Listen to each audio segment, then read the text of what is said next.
नमस्कार, मैं हूं आलोक मेहता। एडिटर साई में आपका स्वागत है। हमारा अनुरोध है कि आप एडिटर साई देखें, लाइक करें, सब्सक्राइब करें, मित्रों को, ग्रुप्स को फॉरवर्ड करें और उनसे भी आग्रह करें कि वे भी सब्सक्राइब करें ताकि अधिकाधिक दर्शकों तक हमारी बात नियमित रूप से पहुंच सके। उनकी राय, आपकी राय भी कमेंट्स के रूप में हमको मिल सके, हमेशा उसका स्वागत है।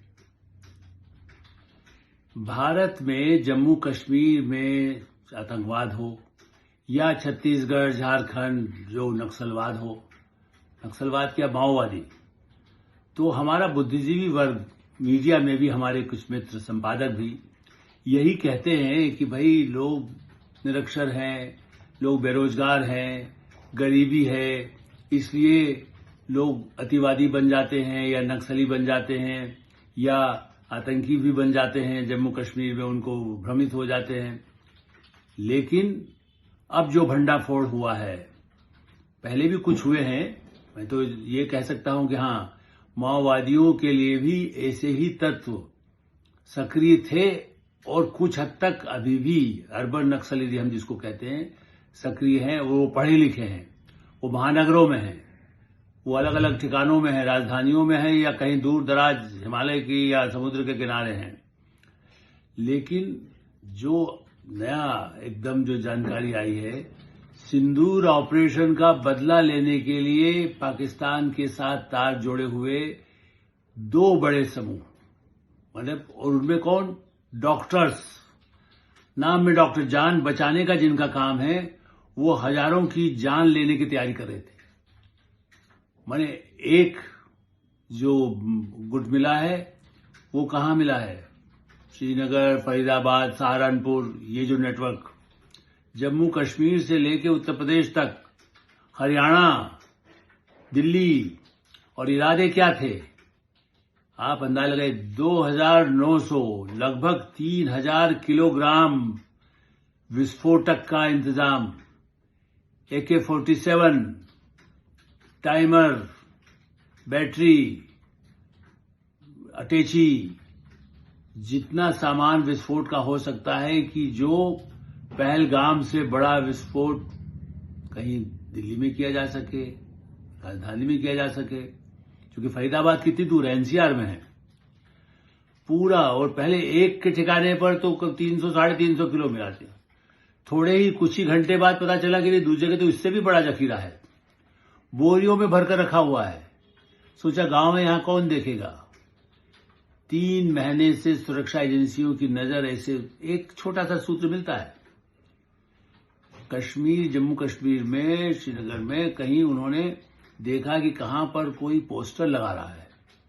अब सतर्क तो हो गई है। अब सिंदूर ऑपरेशन के साथ ऐसा तो नहीं हुआ है कि भारत सरकार, प्रधानमंत्री नरेंद्र मोदी ने, गृह मंत्री अमित शाह ने या जम्मू कश्मीर की सरकार ने कह दिया गया हो, पुलिस ने भी, भाई आप सब कुछ निश्चिंत रहिए। नहीं, कहा गया कि कुछ भी तरीके हो, इसलिए आतंकियों को तो वहां निशाने बनाया जा रहा है जो कहीं छुपे हुए हैं, उन पर सेना कार्रवाई करती है, पुलिस करती है, BSF करती है, CRPF करती है।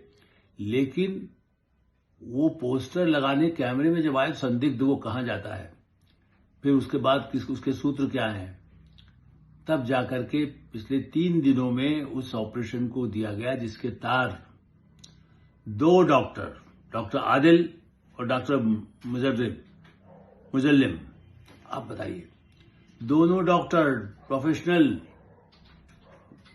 श्रीनगर में भी जो जिस तरह से अस्पताल में काम, बल्कि एक और महिला डॉक्टर को भी हिरासत में लेने की अभी सूचना आई है जिस समय बात कर रहे हैं। और उनके तार, कोई इमाम जुड़ा हुआ है इस गांव में। 7 लोग गिरफ्तार हो चुके हैं इस पूरे सूत्र में अभी, लेकिन और भी गिरफ्तारियों की संभावना हो निश्चित से। वो तो उसी ने जाकर के बताया ठिकाना, जिसे सहारनपुर में आकर के कुछ काम कर रहा है डॉक्टर को। फरीदाबाद में किसी ने अपना लिया कमरा और कहा कि देखिए मेरा कुछ सामान रखा है यहाँ, इसको ताला लगा देते हैं, बीच में कभी कभी आते हैं। वही डॉक्टर है, कुछ हो सकता है आप तो दवाइयों का, मेडिकल का सामान रख रहा हो। फिर कब रात को उसके और ठिकानों में कहां पर इतने सारे बड़े पैमाने पर बोरियों में भर के, उसको आप कहिए कि जिससे कि विस्फोटक ऐसा बने कि बम के धमाके हो सके, सारी उसकी सामग्री। आप 2 AK-47 और एक जो डॉक्टर श्रीनगर में है उसके तो अस्पताल के लॉकर में AK-47 रखी हुई है, लॉकर में अपने, जैसे कोई ऑपरेशन का सामान रखता है ना लोगों की मदद करने के लिए, अस्पताल के लॉकर में उसने अपनी AK-47 छिपा के रखी ताकि वहां कोई शंका ही नहीं करेगा, वहां कौन छानबीन करेगा। जब गिरफ्तारी हुई, जब पूछताछ हुई, अब मैं नहीं कहता कैसे पूछताछ उसने कबूला होगा, क्योंकि कनेक्शन किससे, उसके मोबाइल से, दूसरे उसके जो पीछे उसकी जो छानबीन हो रही थी। इतने बड़े पैमाने पर गोला बारूद का इंतजाम करने के लिए पैसा चाहिए, सामग्री चाहिए, हथियार लाने के लिए, और भी इसके अलावा पिस्टल, उसके बाद कुछ बम माने जो बने हुए हो सकते हैं, और राइफल में चलाने के लिए जिस तरह से उसके लिए जितना नेटवर्क चाहिए होगा, कहां तक हम जा सकते हैं, उसका नेटवर्क कहां पर है, उसके अंदर जो गोलियां होती हैं उसको चलाने के लिए सबका इंतजाम कहां कहां से हो रहा था। कोई पैसा भी दे रहा होगा इतने समय काम करने, डॉक्टर तो कवर है।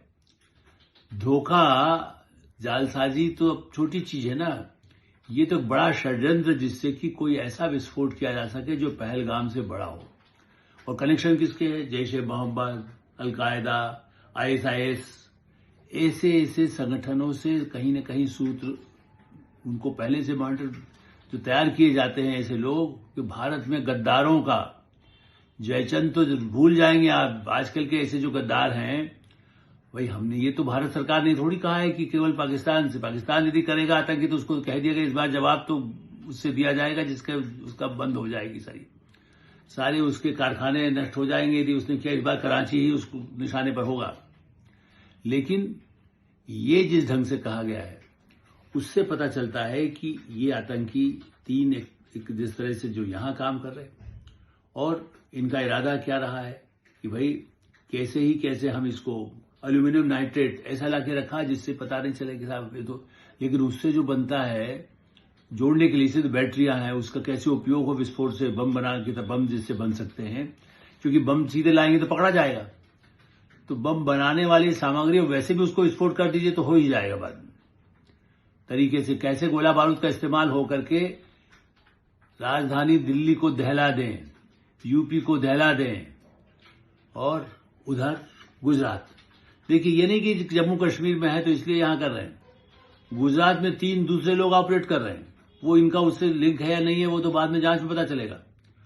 वो एक खास तरह का जहर तैयार कर, आप बताइए, राइसिन एक सामग्री होती है जो साइनाइड से ज्यादा, उन्हें कई हजार गुना जिसका ज्यादा होता है, जहर तैयार कर लिया बड़े पैमाने पर, किलो में, जिसको कह सकते हैं भर के बॉटलों में बड़े बड़े, ताकि उसको किसी ऐसे पानी के उसमें मिला दिया जाए, सैकड़ों लोग मारे जाएं। वाटर के किसी प्लांट में आप लगा दीजिए और पानी में वो जहर पहुंच गया, जो कई हजार गुना जो साइनाइड ज्यादा होता है, मैंने कुछ घूंट पीते ही वो लोग मारे जाएं। गुजरात में 3 ऐसे लोग पकड़े गए। तो आतंकी भारत में उन्माद के जरिए, ड्रग्स तो हम पहले भी चर्चा कर चुके हैं, लेकिन जिस तरह से उन लोगों को निशाना बना करके, और सब नाम वही हैं जो इस्लाम के नाम पर जिनको बुलाया जाता है या तैयार होते हैं और पढ़ाई करके, एक यहां तक कि जो जहर पहले तैयार करने वाला आतंकी, वो चीन में पढ़ाई करके आया, वहां भी उसने सीखा होगा कहीं। और पाकिस्तान और चीन की साझेदारी तो आप जानते हैं, सब दुनिया जानती है। तो वहां से कैसे इन आतंकियों को भी कोई तरीके से, जैसे वायरस फैलाया जाता है, तो जहर फैलाना भारत में और आसान है। कोविड हम जब कहते हैं कि वो वायरस आया, वो किसने फैलाया, यूनियन कार्बाइड में जहर जहरीली गैस हुई तो उससे कितने लोग मारे गए। तब भी सरकार कुछ महीने हुए थे राजीव गांधी को आए को। तो सत्ता को कैसे हिलाया जा सके, सैकड़ों लोगों को मारा जा सके, हर समय पर विदेशी ताकतें, और उसमें भारत के लोग कठपुतली बनकर के जो काम करते हैं, वो आतंकी बन सकते हैं, वो कंपनी में काम कर सकते हैं, वो किसी संस्था, इसलिए मैंने कहा ना, जैश-ए-मोहम्मद का नाम ले, अलकायदा का नाम ले, ISI का नाम ले, नाम तो कुछ भी हो सकता है। कई संगठन नाम बाद में तो मैंने कहा ना कि वो तो एक, किसी ने अपना वो संगठन जो आतंकी है, उन्होंने कई नाम तो बदले हुए हैं, भेष बदले हुए हैं। डॉक्टर के रूप में, इंजीनियर के रूप में, टीचर के, प्रोफेसर के रूप में पहले भी पकड़े गए हमारे यहाँ। दिल्ली में भी ऐसे आए जिसको सर्टिफिकेट दिग्विजय सिंह देते थे कि नहीं है।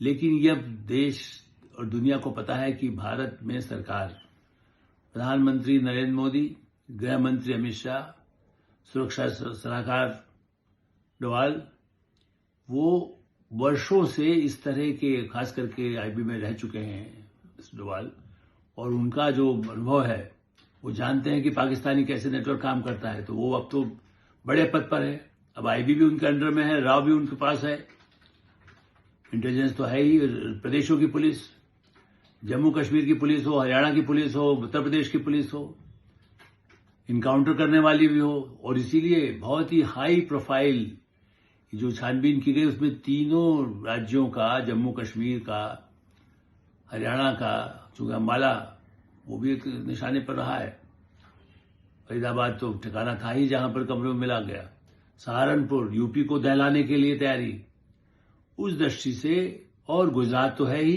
गुजरात में आप जहर फैलाई तो देखिए, भूकंप तो प्राकृतिक विपदा होती है, लेकिन ये कोशिश करना तो ये है कि अभी इसको कह सकते हैं खतरे खत्म नहीं हुए हैं।